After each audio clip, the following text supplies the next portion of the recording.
Bonjour à tous et bienvenue dans cette nouvelle vidéo. Je suis ravie de vous retrouver aujourd'hui pour aborder un sujet qui me tient particulièrement à cœur et qui, je pense, est quand même d'actualité.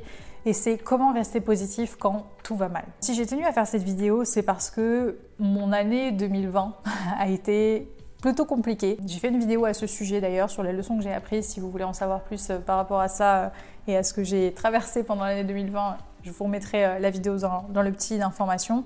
Mais toujours est-il que quand on est freelance et quand on travaille à son compte, quand on est bien, quand le moral est là, on est ok et tout va bien. En revanche, quand on n'est pas bien dans sa peau, quand on est triste, quand on est en colère, quand on va mal de manière générale, c'est très compliqué de faire la scission et de séparer le travail du perso. Alors, comment on fait quand tout va mal et qu'on n'a pas du tout la tête à travailler ?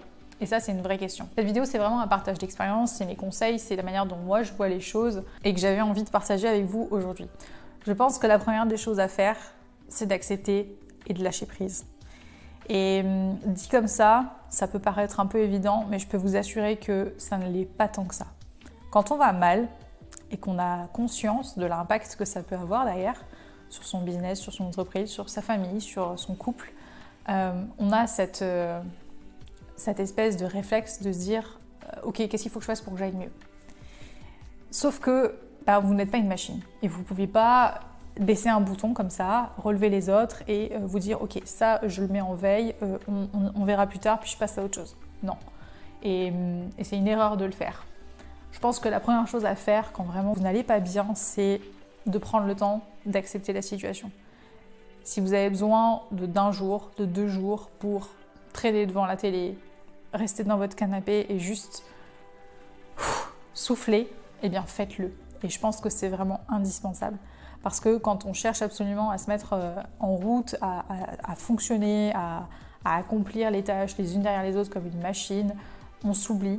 Et peut-être que ça va fonctionner un temps, peut-être un mois, 2 mois, 3 mois, mais je peux vous assurer qu'à un moment donné, quand la coupe sera pleine, c'est le moment où vous allez frôler le burn-out. Donc la première chose à faire, c'est d'accepter la situation et de vous laisser le temps de la vivre. Si vous êtes triste, eh bien pleurez. Si vous êtes en colère, allez frapper dans un mur, mais non, dans un sac. Allez dehors, défoulez-vous, bref, évacuez et laissez-vous le temps tout simplement d'accueillir et de dire ok, je vais mal, c'est une mauvaise période, c'est ok, j'accepte et je ne me juge pas. Et surtout, je ne me juge pas. Et ce temps-là, je pense qu'il est absolument indispensable et vous ne pouvez pas mesurer combien de temps ça va vous prendre. Peut-être qu'en 2 jours, vous allez être rechargé, peut-être qu'il va falloir 1 semaine, peut-être qu'il va vous falloir 2 semaines. Mais ce temps, si vous ne le prenez pas, c'est de l'énergie dans votre jauge que vous prenez. Et à un moment donné, dans une jauge, quand il n'y a plus d'eau, il n'y a plus d'eau. Et quand il n'y a plus de jus, il n'y a plus de jus. Donc, si vous n'avez déjà plus de jus et que vous continuez à tirer, là, vous puisez dans vos réserves. Et si vous épuisez vos réserves, il ne reste plus rien, tout simplement. Donc, ménagez-vous, prenez soin de vous, de votre santé, parce que votre entreprise, c'est vous. Votre activité, c'est vous. Et si vous n'allez pas bien, votre activité n'ira pas bien derrière. Maintenant, la deuxième étape, je pense, pour retrouver de l'énergie, c'est de vous concentrer sur des choses qui vous font du bien. Ça peut être de la lecture, ça peut être un sport, ça peut être de cuisiner. Pour moi, c'est beaucoup de cuisine. Ce qui est important vraiment, c'est ça, c'est de vous reconnecter à ce qui vous fait du bien intrinsèquement, dans le fond. Qu'est-ce qui vous nourrit? Qu'est-ce qui nourrit votre esprit? Qu'est-ce qui nourrit votre âme? Est-ce que c'est faire de la peinture? Est-ce que c'est faire du jardinage? Est-ce que c'est regarder des séries? Enfin, vous voyez, je pense que ça, c'est vraiment très propre à chacun. Et c'est ça que vous devez faire, tout simplement. Si vous voulez prendre soin de vous, si vous voulez retrouver de l'énergie, nourrissez votre esprit avec des choses positives. Si vous êtes contrarié ou déprimé à cause de la situation sanitaire, par exemple, vous n'avez pas le moral, arrêtez de regarder les informations, coupez toute source de négativité, tout ce qui à un moment donné va pouvoir miner votre morale, mettez-le de côté parce que vous n'en avez pas besoin. La réalité, c'est que le Covid, il est là, il ne bougera pas et vous pouvez regarder les informations 3 fois par jour, ça ne changera pas grand-chose, ni à votre vie, ni au monde dans lequel on vit.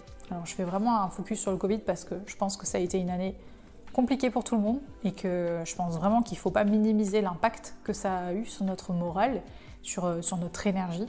Et on vit une année des années qui sont compliquées enfin voilà quoi. Donc accordons-nous un peu de crédit, de patience Soyons indulgents envers nous-mêmes et faisons preuve de bienveillance parce que c'est la merde.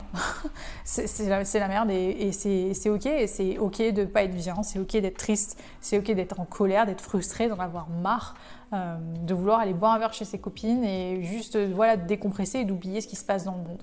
Alors c'est pas forcément possible, donc en attendant, prenez soin de vous, prenez soin de votre corps, de votre esprit et aimez-vous. Soyez patient envers vous-même, soyez indulgents et faites des choses qui vous font du bien. Voilà, j'espère que cette vidéo vous aura apporté un petit peu de lumière et prenez bien soin de vous.